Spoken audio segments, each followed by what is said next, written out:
Confidential. Hasbro Internal Investigation Report regarding incident. Date of incident, September 25th, 2010.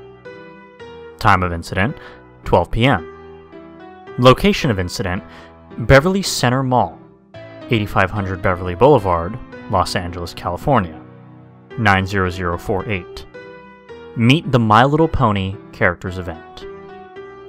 Persons involved, Catherine Wilson, missing. Person writing the report, Donna Nixon, Hasbro HR/legal. Summary of incident. On Saturday, September 25th, 2010, at the Beverly Center in Los Angeles, California, Hasbro Marketing had prepared for a meet and greet of My Little Pony characters in promotion for their October 10th, 2010 premiere. 6 actors and actresses were hired to be in costume for the event. See attached list.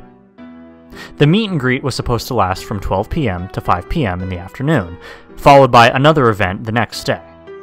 After the incident, however, all future events have been cancelled. 5 of the 6 main characters exited the dressing room and proceeded to the stage except for Fluttershy, who was to be played by Catherine Wilson.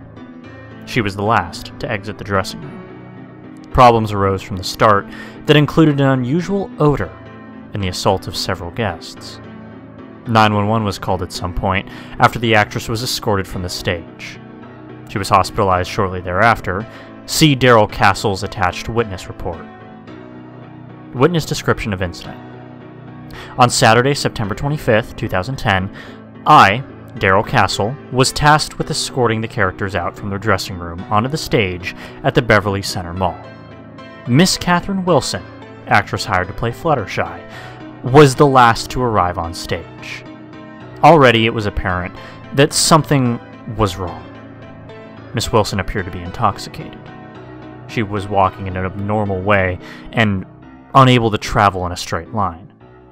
When asked if she was okay, she just merely nodded and proceeded forward. I also noted that her costume was, for lack of a better word, filthy. Dark stains were all over the Fluttershy costume, with her eyes blacked out. There was a strange smell emanating from inside of it. At first, it smelled like bile, and when her legs briefly collapsed under her, they seemed squishy. Once again, I asked Miss Wilson if she was able to continue, and once again she nodded, insisting that she would be able to perform her duties. I let her go on stage and called wardrobe for the spare Fluttershy costume we had in storage for emergencies to be brought out to her to change after the first set. When they entered the stage, set up for the meet and greet, all the characters went to their present locations, except for Mrs. Wilson, Fluttershy, who continued to act in a strange way. She refused to stay in her area and kept moving around to the other character locations. Most noticeably was how she interacted with the kids. Most of the children in attendance wanted nothing to do with the Fluttershy character. They constantly shielded away from Miss Wilson when she approached them. Some of the younger ones began to cry hysterically when she got close to them. None of the other characters had this problem, as there were reasonably long lines for the other 5. When a few of the children got up the nerve to actually approach Fluttershy and pose for a picture, Miss Wilson started to act even stranger. She would grab them and hold them in a possessive manner. She would then begin to act as if she were going to devour said child, opening the costume's mouth wide enough for her to potentially swallow said child. At which point the child would begin crying, and I would have to drag the child away from her back to their parents. At this time, I need to point out that the smell from the Fluttershy costume had gotten even stronger and more noticeable. It now wasn't so much bile as it was the smell of rotting meat. It was quite strong, with guests visibly retching whenever she got close enough. In one incident, Fluttershy was clearly upset when a little girl refused to get close to her as she avoided Fluttershy and walked back to her parents. Fluttershy proceeded to follow her out from the stage and onto the floor, still with that strange walk, and visibly tried to force the girl back to the stage. It was apparent that the girl was frightened by Miss Wilson's actions, and it was then when I approached the actress. I placed my hand on her shoulder in an attempt to direct her back onto the stage. When I did so, though, I noticed that the costume was squishy. It was as if there wasn't anything solid within the costume. Whatever it was that Miss Wilson put into her Fluttershy costume, it leaked through the fabric onto my hand as I continued to direct her to the stage. It was black and cold, and it stung on contact.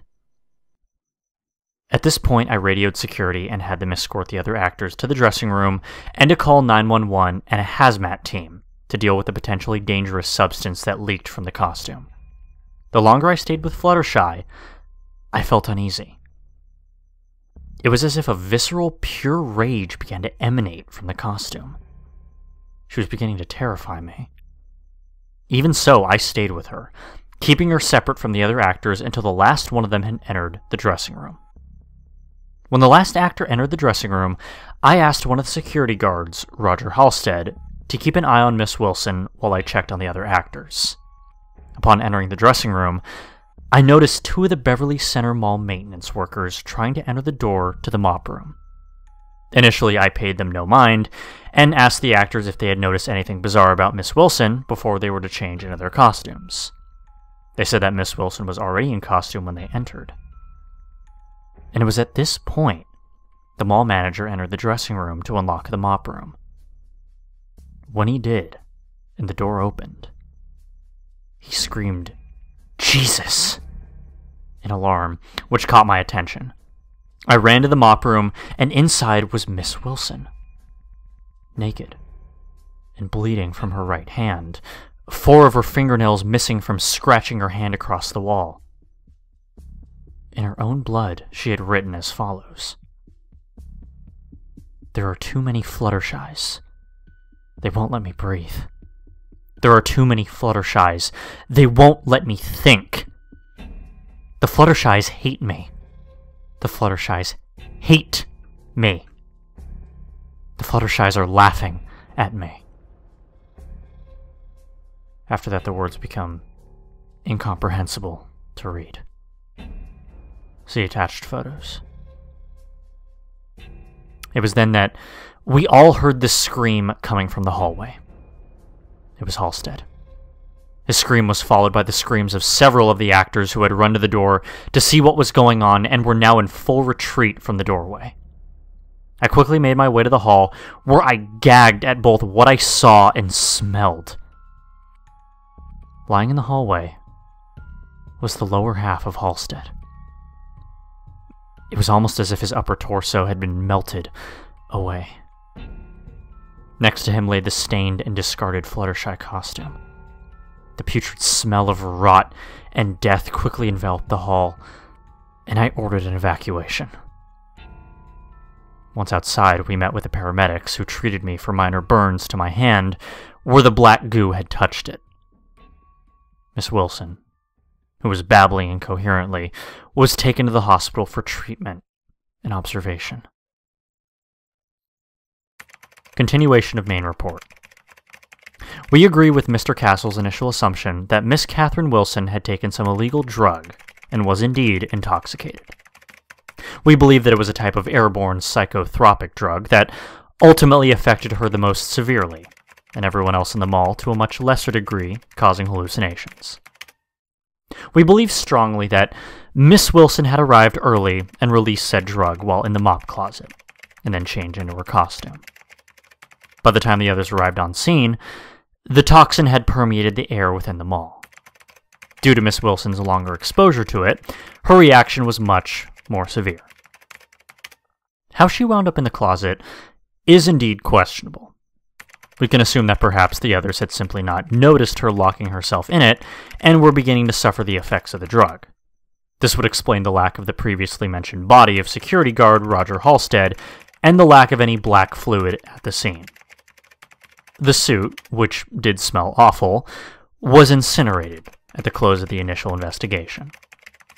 Miss Catherine Wilson, who was committed at Brothman Memorial Hospital's psychiatric wing, disappeared 2 weeks after the fact.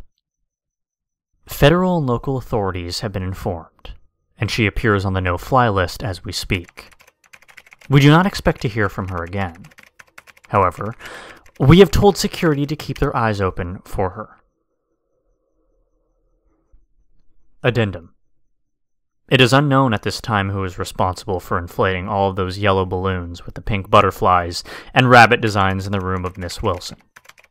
Nor is it clear who left the Fluttershy doll with its eyes blacked out in a room as well. We will have to conduct an internal investigation into who might be responsible for such actions and speak with our manufacturers in China. These dolls aren't supposed to be on the market yet, and the fact that one of them showed up in a mental hospital is clearly a violation of our marketing and product policies. When found, the employee or employees should be terminated immediately to prevent further violations.